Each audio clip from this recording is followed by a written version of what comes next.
tentang sistem pendinginan. Salah satu submateri dari MKR atau biasa disebut sebagai pemeliharaan mesin kendaraan ringan. Nah, sebelum memasuki pembelajaran pada pagi hari ini, saya persilakan untuk adik-adik semuanya memimpin doa sebelum memulai pembelajaran. Semoga pembelajaran kita hari ini diberikan kelancaran dan nanti dapat menerima ilmu yang bermanfaat. Untuk ke kelas, siapa tadi yang ditunjuk jadi ke kelas? Semoga Mas Rehan. Persiapan. Mulai.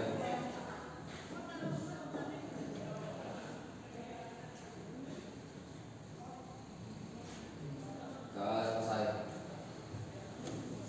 Baik, untuk mengawali kegiatan pembelajaran pada pagi hari ini, saya coba untuk mengabsen dari adik-adik semuanya apakah dalam keadaan baik, semuanya hadir, karena ini adalah hari pertama kali masuk. Hari ini yang masuk dari absen 19 sampai absen 23 ya. Yang pertama ada Miko Diagata, hadir. Selanjutnya ada Muhammad Hikmah Rojak, ada Muhammad Birul Bildani Fitriawan, Muhammad Rekan Aliansa, kelas. Muhammad Daniel Fatani Imam, Muhammad Firdan Wahyu Firmansyah, Muhammad Rafi Eka Saputra, ada Naili Fadli, ada Farida Binti Atmaja, ada Rahmat Rizka Nabi Wijaya, ada Randy Fajar Adi Adni Ramas, ada Randy Gunawan, terus ada Sandy Arianto, ada Tegar Saputra, terus ada terakhir ini Wendy Eka Adriano.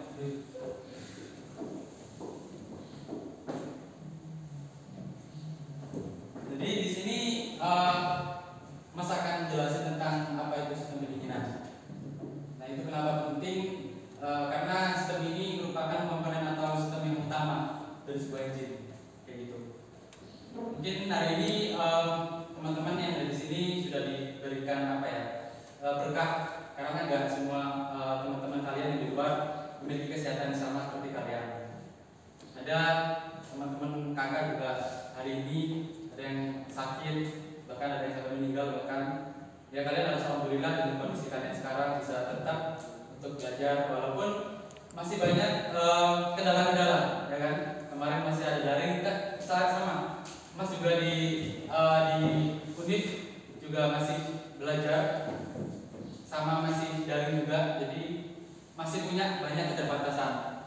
Tapi itu semua itu jangan dijadikan alasan atau masalah untuk kalian berhenti belajar, karena belajar itu sudah menjadi kebutuhan pokok kalau dalam hidup, sama dengan makan, sama kayak kalian berpakaian, itu belajar salah satu kebutuhan pokok ya, karena itu ada pepatah bilang bahwasanya belajar orang yang nggak belajar itu sama saja orang yang meninggal.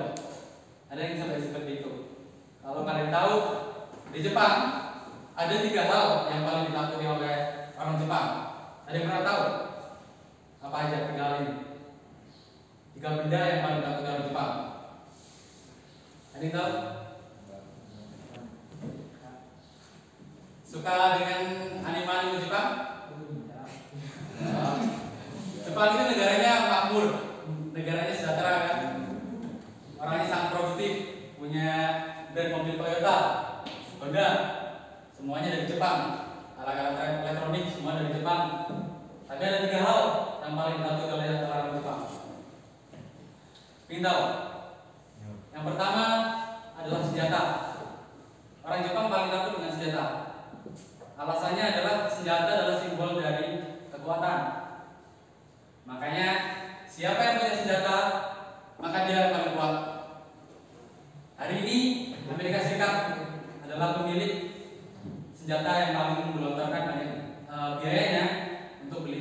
terbang, pesawat tempur, tank-tank. Makanya mereka bisa sangat kuat menjadi negara adidaya. Yang kedua, ada yang mau nebak? Orang Jepang takut dengan apa? Corona. Corona ya? Boleh. Ada lagi? Lagi corona? Bagus, sudah mendekati itu. Corona tadi? Ada lagi? Kelas? Orang Jepang paling takut dengan uang. Kenapa uang? Karena uang melambangkan kekuasaan. Siapa yang punya uang maka dia punya kekuasaan. Nggak jarang sekarang banyak pengusaha. Benar kata apa yang tadi. Orang yang punya kekayaan dia memiliki semuanya. Dia punya kuasa. Bahkan hukum pun ada di bawah kakinya. Hukum bisa diatur oleh penguasa-penguasa, para pejabat. Tapi yang ketiga, yang terakhir, ada yang tahu? Yang terakhir ini lebih ditakuti dari dua yang tadi, dari senjata dan uang. Paling ditakuti. Ada satu hal. Ada yang tahu? Ilmu. Yang terakhir adalah cermin. Kenapa cermin? Karena cermin melambangkan pengetahuan. Bukan hanya orang Jepang. Di hadis sudah ditulis bahwa siapa yang punya ilmu, dia akan diangkat derajatnya lebih tinggi. Bukan hanya di akhirat, tapi juga di dunia. Orang Jepang paling takut dengan cermin karena melambangkan pengetahuan. Dengan pengetahuan, kalian akan punya kekuasaan. Kalian akan punya uang banyak, kalian akan punya kekuasaan jika kalian berbisnis atau berusaha. Dengan uang, kalian bisa menciptakan senjata. Kenapa Jepang sekarang maju? Karena kita konsumsi produk mereka. Kita pakai mobil keluar produksi dari Jepang, pesawat terbang dari Jepang. Bahkan apa? Film yang kita tonton tiap hari dari Jepang. Doraemon dari Jepang. Apa lagi? Naruto. Siapa lagi? Yang suka nonton anime atau nonton game online? Siapa yang suka game? Ya suka game? Gantar game. Banyak. Itu makanya jangan remehkan kreativitas kalian. Karena itu penting. Negara yang kuat adalah negara yang dapat memproduksi atau menjual produknya ke luar negeri. Nah, itu yang penting. Jadi bukan menjadi alasan untuk kalian patah semangat, karena belajar itu sangat penting. Orang Jepang aja takut dengan pengetahuan, karena itu tadi, dengan pengetahuan derajat kalian akan diangkat. Kalian akan punya pengetahuan, punya kebijaksanaan, punya wawasan luas. Kalian akan punya kekuasaan. Kalian bisa semuanya. Oke, masuk ke materi dulu ya. Hari ini kita akan mempelajari salah satu sistem yang sangat penting dalam sebuah izin, yaitu adalah sistem perizinan. Ini biodata saya. Jadi saya nama saya Musa Budi Ramadhani. Saya seorang mahasiswa. Rumah saya di Gading Kulon. Ada yang tahu? Atau Bedengan? Ada yang pernah?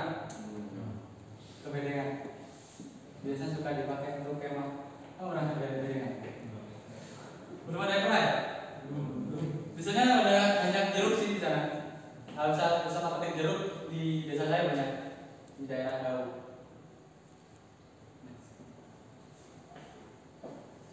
Nah, ini beberapa hal yang akan kita capai. Yang pertama adalah kompetensi dasar, yaitu sadar dan memahami prinsip kerja sistem perizinan.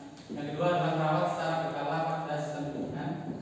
Tujuan pembelajarannya adalah nanti kalian diharapkan dapat menjelaskan pengertian dan fungsi sistem perizinan mesin kendaraan pada motor dengan percaya diri. Jadi nanti Mas akan nunjuk dari kalian untuk menjelaskan di depan presentasi. Ya, sudah siap kan?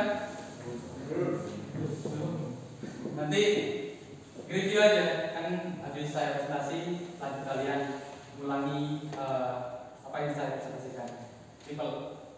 Yang kedua, peserta didik diharapkan dapat mengklasifikasikan macam-macam sistem pendinginan mesin kendaraan dengan benar. Dan terakhir, peserta didik diharapkan dapat melakukan perawatan secara berkala sistem pendingin mesin kendaraan sesuai dengan buku manual.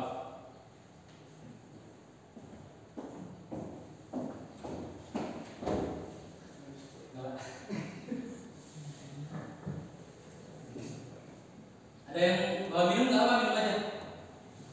Bawa makanan nggak bawa? Sambil makan minum santai ya.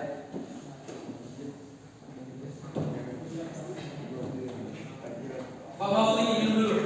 Monggo. Kalau mau minum dulu, saya ikuti mobilnya.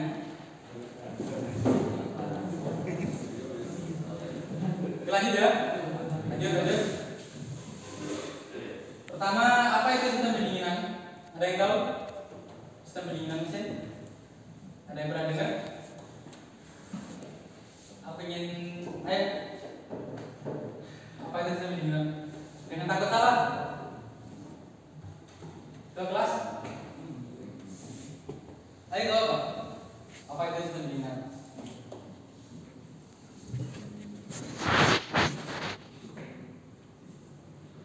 Sudah pernah dengar mungkin dari guru lain pernah menjelaskan apa itu sistem pendinginan? Menurut kamu Ais, apa sistem pendinginan?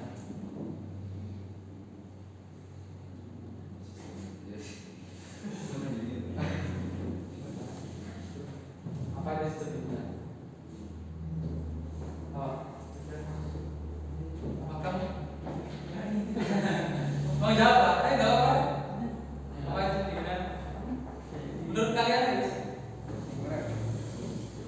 Itu yang pakai masker dengan ngantuk, apa itu?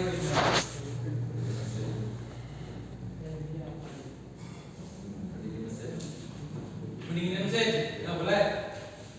Sebuah sistem untuk pendinginan mesin ya. Nah, ayo yang lain. Ada lagi? Kamu?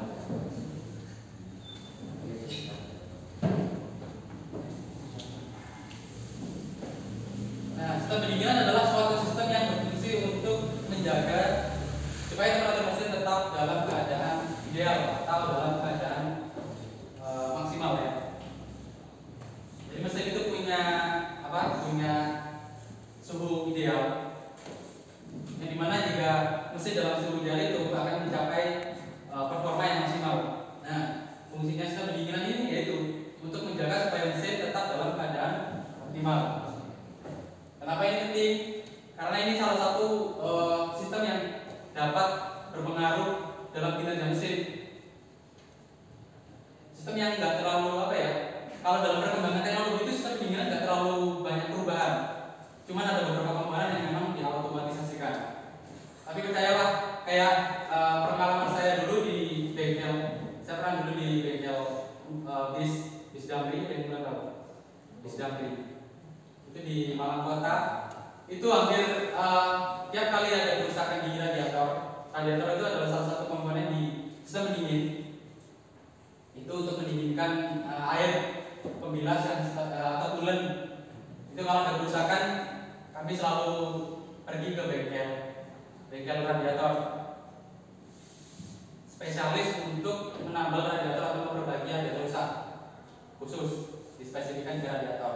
Tapi bengkel ini nggak pernah sepi, selalu tiap hari kebanjiran job, nggak pernah sepi bengkelnya. Kalah kalau bengkel yang di pinggir-pinggir jalan lain kalah.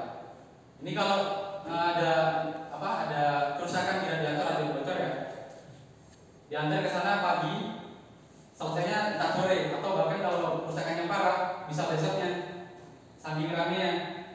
Itu di seberangnya lapas di Legend Esparman, kalau ada yang tahu lapas di Esparman sana. Jadi peluang kalian untuk memperoleh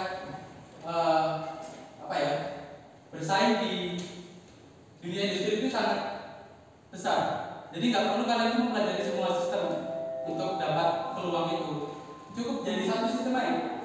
Katakanlah sistem katup, sistem rem, atau sistem pendinginan contohnya. Pelajari dengan serius, jadilah ahli di sana. Maka kalian akan dibutuhkan. Kalau kalian menguasai banyak hal, ya bisa itu bagus. kalau satu hal bisa membuat kalian lebih baik, ya kayak tadi salah satu background saja yang fokusnya hanya untuk memperbaiki radiator, nggak pernah sepi. Selalu ada pelajaran job dari pagi sampai sore, kadang ngambilnya harus 2 hari setelah pengantaran kalau memang di sana ramai dan banyak kerjaan kayak gitu.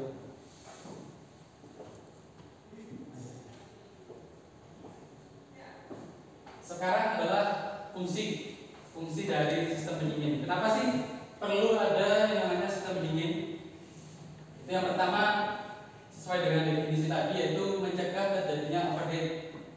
Ada yang tahu overheat? Overheating? Mesinnya mulai, ya boleh, mesinnya mulai. Ada lagi? Overheat? Mesinnya mulai kenapa? Panas berlebihan, ya benar. Panas berlebihan. Jadi ada overheat itu penyebabnya adalah panas yang berlebihan. Jadi mesin itu bekerja tidak normal, bekerja di atas ambang batas dari ketentuan mesin itu bekerja. Makanya ada sistem pendinginan. Fungsinya adalah untuk menjaga temperatur mesin tetap dalam keadaan ideal. 80 sampai 90 derajat Celcius kurang lebih seperti itu. Jadi ini sangat penting. Kalau nggak ada sistem pendinginan, jebol mesinnya, mulai tadi katanya. Benar, akan jadi kerusakan pada bangunan mesin. Ini yang kedua, fungsinya adalah untuk yang dijelaskan tadi, mempertahankan temperatur mesin pada temperatur yang paling efisien. Ini 80 ya, salah 80 sampai 90 derajat Celcius. Nice. Fungsi yang ketiga adalah untuk mempercepat motor mencapai temperatur kerja. Ada yang di sini pernah mau menyalakan sepeda motor tapi susah pas pagi-pagi? Ada yang pernah? Tahu nggak alasannya kenapa? Tahu alasannya? Tahu, ada yang bisa jawab? Kenapa susah? Kehabisan bensin, ya boleh jadi. Kehabisan bensin. Ya? Ya bisa jadi. Bagus. Ada yang lagi? Ada lagi yang mau jawab? Kenapa ketika kita pertama awal kali start kok kadang susah untuk dihidupin? Kita pakai cut, suka pakai cut supaya lebih gampang. Nah ini salah satunya adalah adanya mesin pendinginan untuk mempercepat atau mencapai temperatur kerja. Karena kalau mesin itu belum mencapai suhu ideal akan susah untuk mengaktifkan pembakaran combustion di dalam engine. Jadi perlu adanya salah satu fungsi dari sistem pendingin adalah untuk mencapai suhu kerja. Gitu.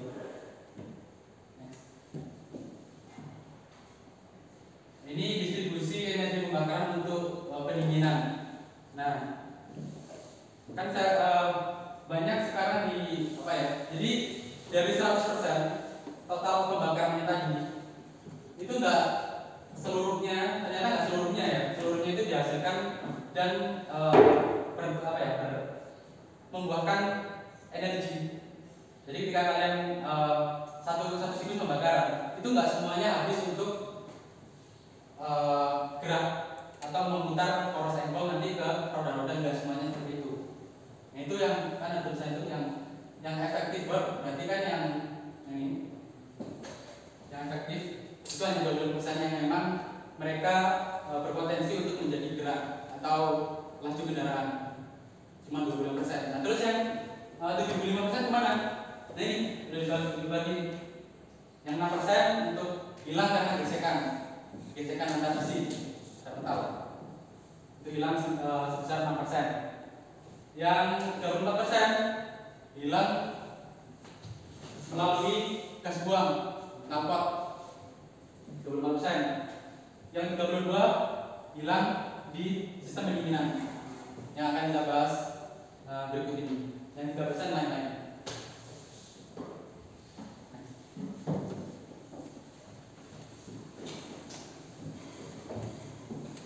Selanjutnya adalah efisiensi pendinginan. efisiensi ini apa ya? Bagaimana mesin supaya dalam keadaan optimal? Itu ada tujuh jenis. Itu yang pertama adalah kecepatan aliran udara. Yang kedua adalah luas permukaan pendinginan. Karena dengan luas permukaan yang luas, maka pendinginan akan semakin cepat untuk dicapai. Suhu udara dan air harus tetap dalam keadaan ideal. Desain radiator juga mempengaruhi. Nanti ada banyak jenis radiator, nanti akan dijelaskan. Ada konduktivitas metal. Yang keenam ada kerapatan atau distribusi udara. Yang ketujuh adalah perbandingan panjang dan diameter tabung. Ini masuk ke komponen utama. Jadi sebuah sistem itu kan, yang namanya sistem itu kan terdiri dari beberapa komponen yang saling berkaitan. Ada yang mau coba jawab apa aja komponen-komponen yang ada dalam sistem pendinginan? Sistem pendinginan? Radiator. Radiator, ya benar. Radiator. Ada lagi? Tutup radiator. Tutup radiator, benar. Selang atas radiator. Selang atas, ada selang bawah juga ya. Selang atas, selang bawah, benar. Ada lagi? Kipas. Kipas atau fan ya? Benar. Ada lagi?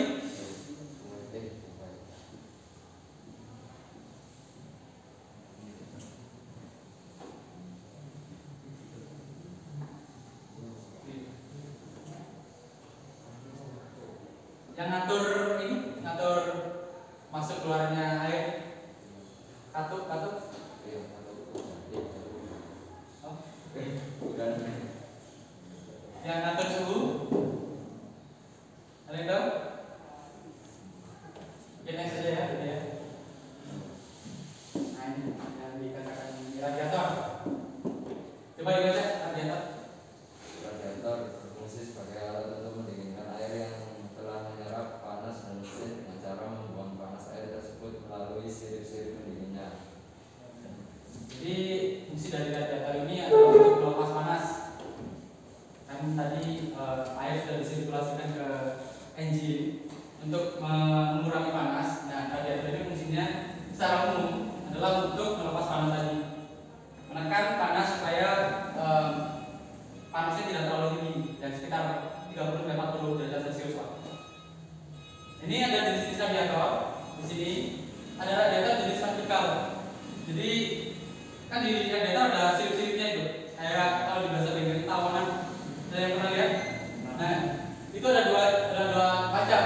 Yang pertama adalah tipe radiator tipe horizontal atau ke samping. Ya, jadi ada dua macam ya. Terus di sini kelihatan nggak? Kelihatan ya? Ini kisi-kisinya. Tahu kisi-kisinya? Kisi-kisinya itu kayak plat gitu. Ini super rusak kisi-kisinya. Itu ada dua macam. Yang pertama adalah tipe plat fin. Tipenya itu lurus, jadi sejajar gitu. Yang kedua adalah tipe zigzag atau corrugate, apa ini namanya corrugate fin tipe. Jadi tipenya zigzag gitu. Jadi ada macam-macam jenis radiator dilihat dari tube-nya maupun dari fin-nya. Kalau dari tube-nya ada vertikal sama horizontal. Tapi kalau dari fin-nya dilihat secara visual itu ada dua juga, ada tipe yang sejajar, tipe plat, dan ada yang dua yang bentuknya itu seperti zigzag. Komponen selanjutnya adalah water pump.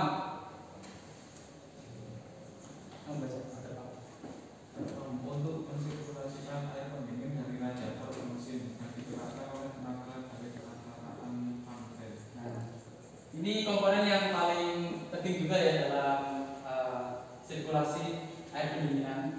Karena kalau tidak ada ini macet pendinginannya. Jadi untuk mensirkulasikan air pendingin dari radiator ke mesin dan digerakkan oleh tenaga dari perantara panel. Panel apa ada? Panel ban itu yang buat ke puli-puli. Nah, itu digerakkan oleh panel. Ada juga nanti yang sekarang yang sesuai Mas tadi bilang ada yang elektrik, sudah diotomatisasikan. Jadi ada dua tipe. Tapi fungsinya tetap sama, untuk membantu mensirkulasikan air pendingin dari mesin ke radiator. Yang selanjutnya adalah termostat. Fungsinya termostat siapa ya? Kamu? Termostat adalah jenis valve otomatis yang beroperasi pada suhu air dingin. Pada waktu mesin dingin, termostat menutup aliran air pendingin dari radiator ke mesin sehingga memungkinkan pemanasan mesin lebih cepat. Ya. Jadi secara umum termostat ini fungsinya adalah untuk mengatur kapan air pendinginan itu bisa dialirkan ke radiator dan kapan termostat itu tertutup. Jadi nanti ini semacam apa ya? Ini lihat ada semacam katup atau membran di sini. Ini. Nah fungsi ini kalau dalam mencapai suhu ideal di suhu 80 sampai 90 ini akan terbuka sehingga air dari mesin bisa dialirkan ke radiator. Nanti di akhir saya jelaskan sirkulasinya itu lebih jelas. Dan selanjutnya adalah tutup radiator. Nah, tadi dibilang, saya coba baca tutup radiator. Kelihatan? Radiator katup tekanan relief untuk membuang air pendingin ke reservoir pada saat tekanan dalam radiator naik. Katup vakum untuk memasukkan air pendingin ke radiator pada saat tekanan di dalam radiator turun. Nah, ini jadi secara garis besar di tutup radiator itu ada dua katup. Yang pertama adalah katup tekan. Yang kedua adalah katup vakum. Di mana katup tekan fungsinya adalah untuk membuang air pendingin ke reservoir pada saat tekanan di dalam radiator naik. Ada yang tahu alasannya? Kenapa airnya justru keluar atau kembali ke reservoir naik? Kalau air panas biasanya kenapa? Apa efeknya? Akibatnya kalau air panas? Kalau tadi kan kalau di bahannya materialnya besi kan molor. Nah kalau air sama kayak air ini juga nanti akan menguap gitu. Mereka akan mengembang, makanya butuh tangki reservoir untuk menampung itu. Makanya jangan terlalu full untuk mengisi reservoir tank, karena kalau reservoir tanknya penuh, airnya tidak bisa dikembalikan, akhirnya akan menyebabkan kerusakan pada komponen radiator. Nah, yang selanjutnya adalah katup vakum. Katup vakum sebaliknya dari katup tekan. Kalau katup tekan tadi bekerjanya ketika mesin panas, kalau vakum dalam untuk memasukkan air pendingin ke radiator pada saat tekanan di dalam radiator turun. Nah, kalau airnya tadi yang mendidih, itu airnya dikembalikan ke reservoir tank. Tapi kalau airnya sudah dingin dari reservoir tank tadi divakum, dibalikin lagi ke radiator. Nah, makanya ketika mengisi air radiator dengan bulan, sebaiknya patuhi buku manual sampai ke standar full.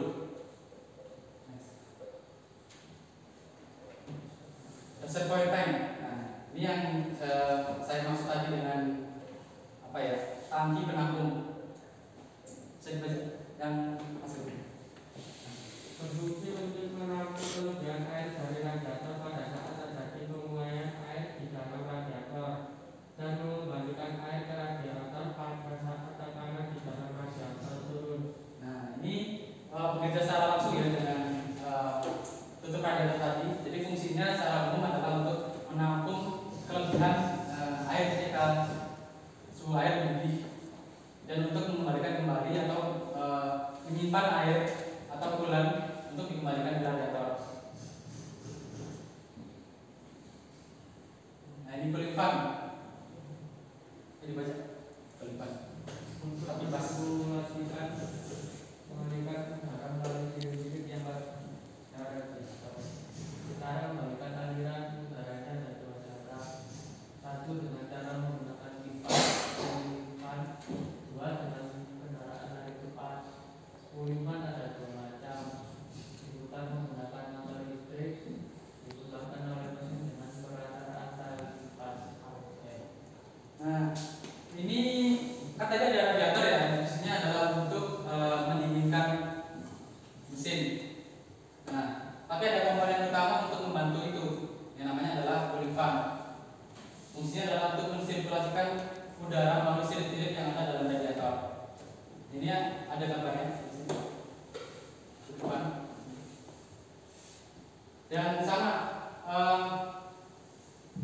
secara jenis apa penggeraknya itu kelifan dibagi menjadi dua. Yang pertama diputar menggunakan motor listrik yang sudah otomatis.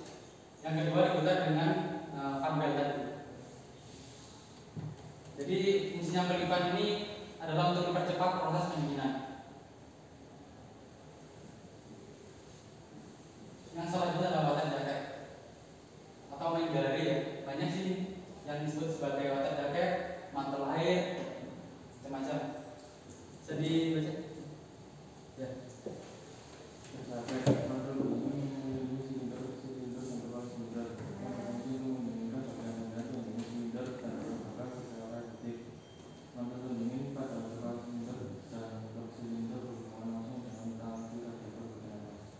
Nah, ya benar. Jadi fungsinya water jacket ini adalah untuk mensirkulasikan atau mendinginkan mesin melalui ini ya. Kalau di sini kan ada lubang-lubang ya, misalnya di top cylinder atau cylinder head itu ada lubang-lubang. Nah itu aliran untuk water jacket. Fungsinya adalah untuk mendinginkan mesin karena yang paling panas kan intinya kan di mesinnya. Nah itu makanya harus ada water jacket di sana atau mantel air. Nah, ini bilang pipa saluran dan pipa-pipa penting ini untuk juga dipahami tentang pipa atau selang ya. Digunakan untuk memindahkan zat pendingin menuju atau keluar dari mesin. Macam-macam selang dalam sistem pendingin antara lain selang radiator atas, selang radiator bawah, selang bipas, selang pemanas, dan selang pendetik. Nah ternyata selang di radiator ada banyak ya. Jadi bukan hanya selang di atas, tetapi juga ada selang dari bawah radiator atau upper down house radiator sama yang di atas berarti upper radiator. Ada selang bypass, ada selang pemanas, ada selang pendidih. Jadi fungsinya sama untuk memindahkan coolant atau zat pendingin menuju atau keluar dari mesin untuk perantara. Ini adalah water temperature switch yang Water temperature switch terpasang pada saluran intel sebelum termostat. Fungsi dari komponen ini yaitu mengukur suhu temperatur mesin. Cara kerjanya yaitu apabila kunci kontak on mesin bekerja namun temperatur air masih di bawah 92 Celsius, water temperatur switch pada keadaan ini tahanan pada water temperatur switch akan tinggi sehingga jarum pada termometer pada dashboard bergerak ke bawah. Nah ini komponen yang fungsinya adalah untuk memberitahu pengemudi. Nah yang di dashboard suka ada lambang air pendingin. Nah itu sensornya ada di sini untuk mendeteksi dan mengukur suhu temperatur mesin.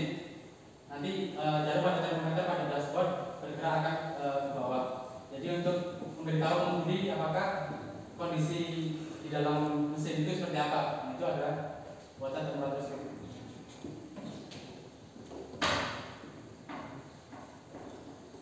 Nah ini coolant ya, coolant itu ya air pendingin sendiri. Tapi kan banyak sekarang coolant itu yang pakai air. Ada yang di sini coolantnya pakai air biasa. Siapa? Ada yang pakai coolant biasa? Yang pakai air biasa? Kan coolant kan ada ini ya, ada yang kita beli ke jerigenan. Kan coolant sih biasanya pakai itu. Ternyata menggunakan coolant itu punya keuntungan. Nah, ini banyak ini keuntungannya. Kalau kalian pakai air biasa, nanti itu bisa bergerak atau kan mengandung kandungannya itu tidak sesuai dengan spesifikasi. Kalau kalian pakai coolant, itu keuntungan pertama yaitu air pendingin tidak dapat membeku. Kalau kalian tinggal di Eropa yang punya atau di Jepang misal yang punya cuaca musim dingin, itu kalau pakai coolant aman. Tapi kalau kalian pakai air biasa, beku, jadi es airnya. Yang kedua adalah kulit bebas kapur sehingga saluran-saluran selalu bersih. Kalau kalian pakai tainan biasa, maka berpotensi untuk terjadi karat atau korosi merusak komponen-komponen yang ada di dalamnya. Yang ketiga adalah mencegah terjadinya korosi pada komponen-komponen sistem pendingin. Yang keempat, melumasi termostat dan pompa air sehingga tidak macet. Yang kelima, mencegah overheating pada mesin. Oke, ini untuk siklusnya mungkin pertemuan berikutnya aja ya. Untuk siklusnya, jadi untuk komponen-komponennya sudah dijelaskan. Dari adik-adik ada yang ditanya atau ada yang ditanyakan? Atau mau mereview lagi? Apa itu tadi water pump, radiator? Kamu? Ada yang ditanyakan? Sebelum banyak saya tutup. Ada yang mau menjelaskan mungkin di depan pengalamannya pernah mungkin radiatornya bocor, apa?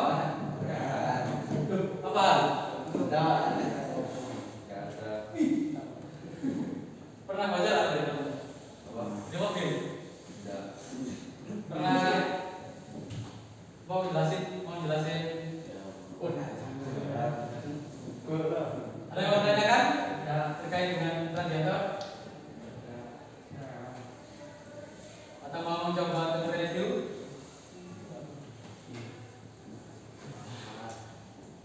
Nah, komponen sistem pendingin ini sangat penting ya. Kalau nanti kalian di industri pelajari aja ini. Buktinya bengkel yang saya sering untuk tempat tambal itu selalu ngambil. Nggak perlu kalian belajar banyak tentang otomotif, ternyata dengan fokus ke salah satu bidang itu udah mampu untuk kalian bersaing di dunia industri. Ada yang mau sharing pengalaman pernah nambal radiator? Ada yang profesinya nambal ban di sini? Bukan nambal ban dong? Jadi penting ya untuk mempelajari sistem pendingin. Tapi ada yang di sini mau nanti rencananya lanjut ke perguruan tinggi?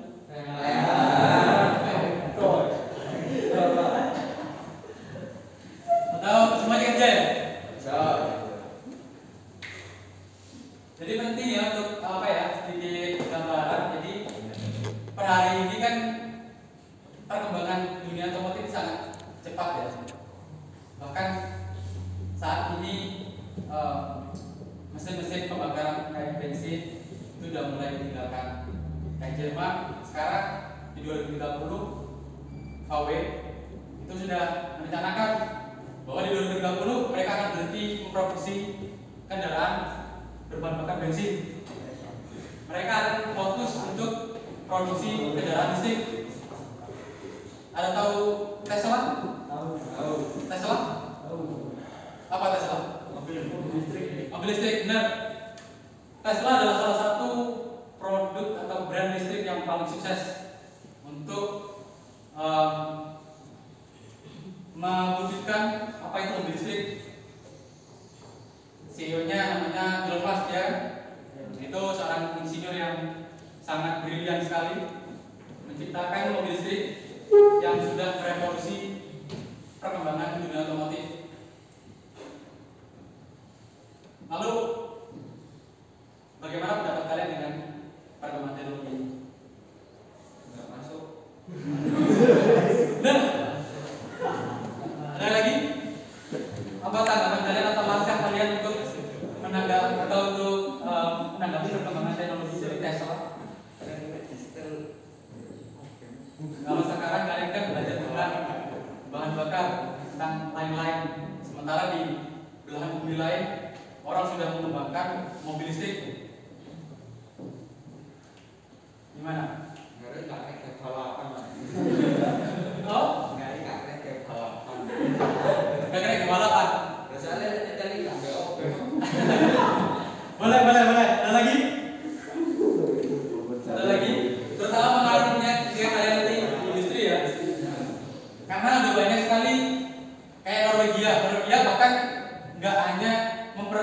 produksi mobil. Bahkan masyarakatnya kalau nggak salah di 2030 itu sudah dilarang menggunakan kendaraan bensin atau diesel bahkan mungkin. Nggak tahu kalau bisa sampai kapan. Kalau di emisi gas buang kan kita sekarang di Euro 5 kalau nggak salah ya. Bahkan Singapura juga sudah mulai mengadopsi mobil listrik. Ini tantangan buat kalian jadi kedepannya. Jadi jangan pernah berhenti untuk mempelajari tentang mesin internal combustion atau mesin pembakaran dalam yang bahan bakar utamanya adalah bensin. Karena nanti kalian juga harus bersaing dengan orang-orang dari luar negeri yang lebih punya akses, lebih punya kredibilitas untuk bersaing dengan kalian sudah menciptakan mobil listrik. Jadi nggak perlu beli bensin, cukup cas di rumah. Cukup cas di rumah. Mereka udah nyampe di sana. Jadi jangan pernah berhenti untuk belajar. Terutama berkarya ya. Apapun karya kalian itu.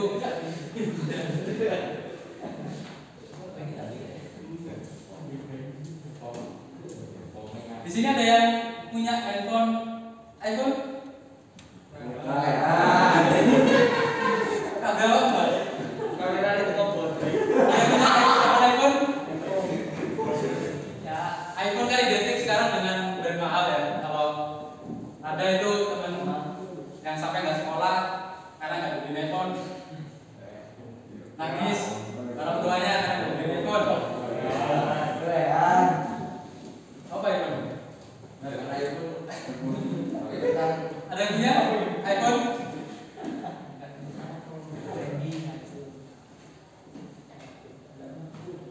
iPhone kan sekarang harganya mahal ya. Kayak orang yang punya iPhone itu udah sultan, ya betul sultan.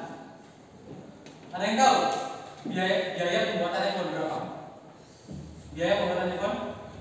Tahu harga iPhone sekarang berapa? 20 juta ke atas, yang tipe 12. Ada lagi? Harga iPhone sekarang? Belasan juta ya, sampai puluhan juta berarti ya. Ternyata produksi iPhone, satu buah iPhone itu nggak lebih atau kurang lebih cuma $10. $10 itu kalau dirupiahkan ya 200.000 lah. 145 kalau $1 kan berapa? 14.500. Kalau sebelum mungkin ya kisaran 152 sampai 200 rupiah. Nah, kalau produksinya aja segitu, kenapa bisa jualnya kok puluhan juta, belasan juta? Kontriat dong. Terus kemana selisihnya ini? Orang bikinnya cuma nggak habis 200-500 ribu. Korupsi konten. Terus apa yang mereka tawarkan ke kalian kok? Dengan produksi harga sangat minim.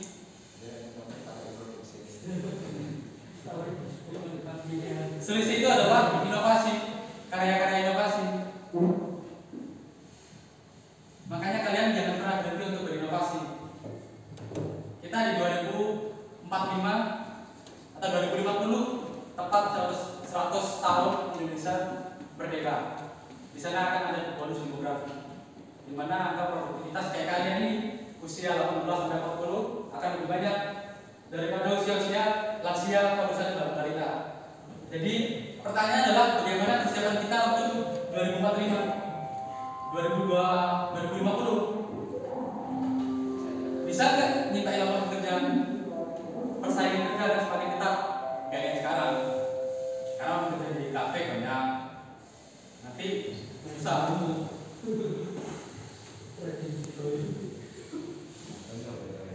Ya kan?